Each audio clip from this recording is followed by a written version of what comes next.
avait alors suivi Jatic en 1998 sur le terrain des combats.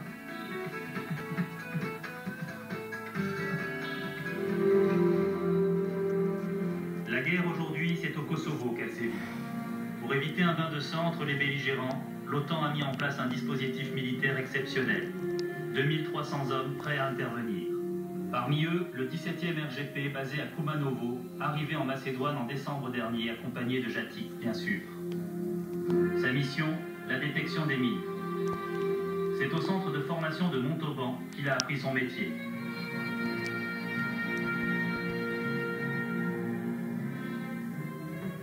Ici, nous sommes spécialisés dans le déminage et, un terme un peu barbare, la dépollution. Il s'agit d'ôter du terrain tout ce qui a été laissé par les combats et qui peut blesser soit la population civile, soit les combattants qui ont besoin d'y revenir. Il ne faut surtout pas s'imaginer le chien qui, avec ses pattes, va chercher les mines. Ça, c'est une hérésie. Le chien doit être autant en sécurité que l'homme avec qui il fait un binôme. Et ils travaillent tous les deux ensemble. Ce qui nous intéresse, c'est que le chien nous signale le danger à temps, de façon à gagner des délais, car dans notre métier, c'est toujours une course après les délais. Nous cherchons à passer à un endroit où l'adversaire, où quelqu'un souhaite que nous ne passions pas. Ça, c'est jusqu'à maintenant, l'emploi des chiens dans ces conditions-là n'avait pas été envisagé. La cellule, ça fait pas très longtemps qu'elle existe au 17. Le groupe cynophile est assez jeune. Donc dans un premier temps, nous avons fait travailler les chiens dans les conditions que nous avons en France. Ça fait seulement 1 ou 2 ans que les chiens sont opérationnels dans les conditions que nous avons en France. Donc à partir de là, nous avons commencé à élargir notre formation. Donc nous avons commencé à travailler les chiens avec des climats chauds et avec des climats froids. Vous savez qu'il y a une longue tradition entre l'armée et le chien, et que pour nous, il est bien plus proche d'un personnel à l'effectif que d'un matériel. Et il est traité comme une personne à part entière, et on le traite avec les mêmes égards, oui, je peux dire pratiquement avec les mêmes égards qu'un personnel du régime. Qui est Jatic? C'est plus que mon compagnon, en gros, c'est un ami, c'est mon instrument de travail, mais c'est par rapport à ceux qui travaillent avec du matériel, par exemple avec les matériels de déminage, etc. Avec lui, j'ai une relation que les autres militaires n'ont pas avec leur instrument de travail habituel. C'est ce qui rend le travail avec un chien vraiment particulier et très intéressant. Mais moi, Jatic, t'es pas trop motivé, toi, là. En mission à l'étranger, Jatic partage 24 heures sur 24 la vie des hommes du bataillon. C'est le seul chien du bataillon, donc il a été très bien accepté. Bon, on n'a eu aucun problème au niveau contact entre le chien et le personnel. Il est devenu un peu la mascotte, alors? C'est la mascotte, bon, pas officielle, mais c'est la mascotte officieuse du bataillon. Tout à fait. Il faut dire qu'il apporte à ses militaires éloignés de leur famille depuis des mois une présence amicale et chaleureuse. Ça se passe très bien. Il est très gentil avec tout le monde et les contacts sont très bons.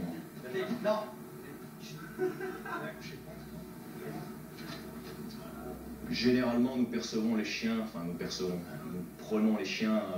âgés de 2 à 3 ans et nous considérons que les chiens sont opérationnels lorsqu'ils sont âgés de 5-6 ans. Donc ça peut durer entre 2 et 4 ans, la formation. Sachant qu'une fois que le chien est considéré opérationnel, nous devons continuer à l'entraîner pour maintenir cette capacité.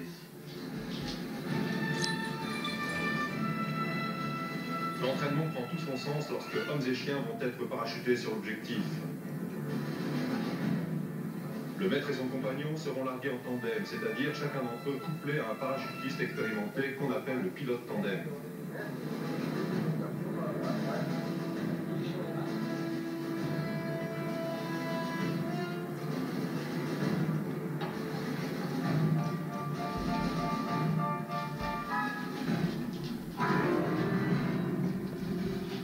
Les images que vous allez voir maintenant sont exceptionnelles. Jatic, un chien parmi les hommes, va effectuer son premier saut. En temps de guerre, le parachutage est souvent le seul moyen d'amener sur les lieux l'équipe cynophile avec le commando. Jatik et son maître pourront alors remplir leur fonction, détecter les mines. Avant l'embarquement, le chien est placé dans un harnais solidement amarré au pilote. Son maître reste constamment à ses côtés.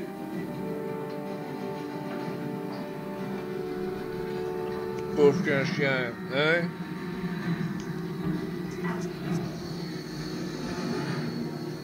À partir d'un avion Transal de l'armée de l'air, un groupe d'une 50aine d'hommes va être largué dans les environs de Montauban. L'objectif de l'exercice est la prise d'un aérodrome au mains de l'ennemi. Une vie de chien. Quelle vie de chien. Ah, pauvre malheureux, toi. Regarde un peu les gars, ça sort en parachute là-bas. Hein? Regarde un peu là, tu vas y aller faire un saut en parachute pendant que je me suis ici se prélasse dans le fauteuil. Hein? Attention, tu vas tomber.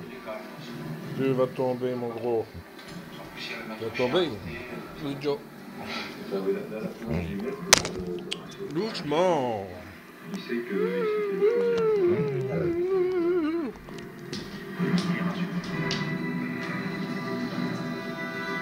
les hommes sauteront en deux vagues. Le largueur tente de repérer le lieu de parachutage, tandis que les hommes s'apprêtent à sauter dans le vide.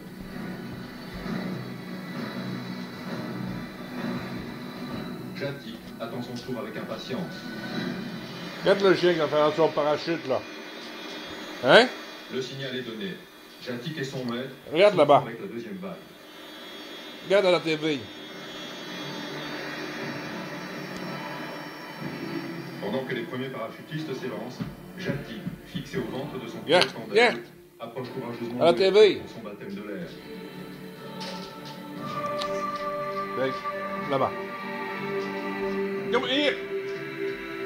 Regarde. 700 mètres de chute libre à près de 200 km/h. Regarde le chien là.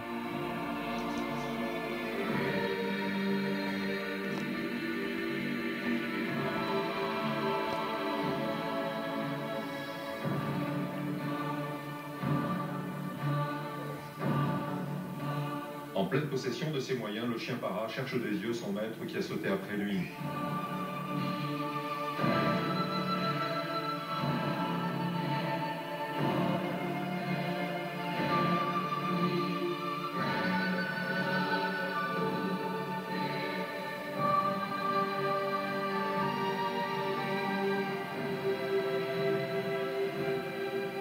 Sous voile, il recherche un peu le sol.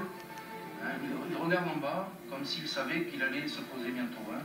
On dirait qu'il sent qu'il va vers la terre. Hein. Donc il a envie de poser les pattes.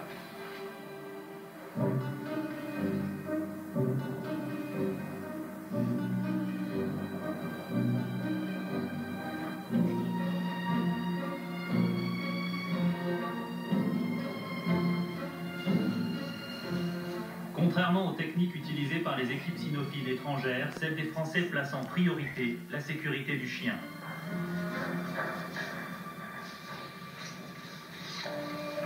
Pour quelle raison est-ce que vous précédez le chien? C'est pour éviter que le chien, puisqu'il ne peut pas détecter donc, les fils pièges, ce sont les fils qui sont mis en travers de l'itinéraire. Et donc pour ma part, je fais une détection visuelle de surface pour que le chien soit en toute sécurité, pour travailler donc avec toute la sécurité sur l'itinéraire pour qu'il soit employé à 100% sur la détection d'explosifs en profondeur. Et je prends l'exemple de cette petite mine, PMA2, donc d'origine yougoslave. Et donc elle est enfouie. C'est une mine antipersonnelle, classique, petite, mais elle est très dangereuse de par sa couleur déjà. Et quand elle est enfouie, on voit juste le petit allumeur là, en étoile. Et donc c'est très difficile de la voir rien qu'en détection de surface. Donc Jatik est très, très utile. Jatik est très concentré. Il recherche l'un des engins explosifs les plus meurtriers de la planète. Toutes les 20 minutes, dans le monde, des mines antipersonnelles font une nouvelle victime, atrocement mutilée ou tuée. Comme il l'a appris pendant sa formation, à chaque détection, Jatik marque l'arrêt. Une immobilité absolue pour éviter que la mine ne se déclenche. Mais bon, c'est une angoisse qu'on se doit de contrôler. Hein. Moi, je sais que le jour où je considérerais que mon chien est opérationnel, j'aurais confiance en lui et bon, cette angoisse, j'essaierai de l'oublier. Bon, il est évident que pour l'instant, je n'ai jamais travaillé en réel, vraiment en réel, sur un chantier de déminage réel, avec des mines actives, je dirais. C'est à voir. Personnellement, pour l'instant, il m'est impossible de dire comment je réagirais. C'est quelque chose qu'on ne peut pas reproduire lors des exercices. Le stress. Mais je sais que j'ai une confiance totale en mon chien. Il n'y a pas de problème. Jatic est mort en mission en 1999, victime d'un empoisonnement. Avec ce reportage, nous lui rendons hommage ainsi qu'à tous les chiens de l'armée française qui, au péril de leur vie, veillent sur notre sécurité.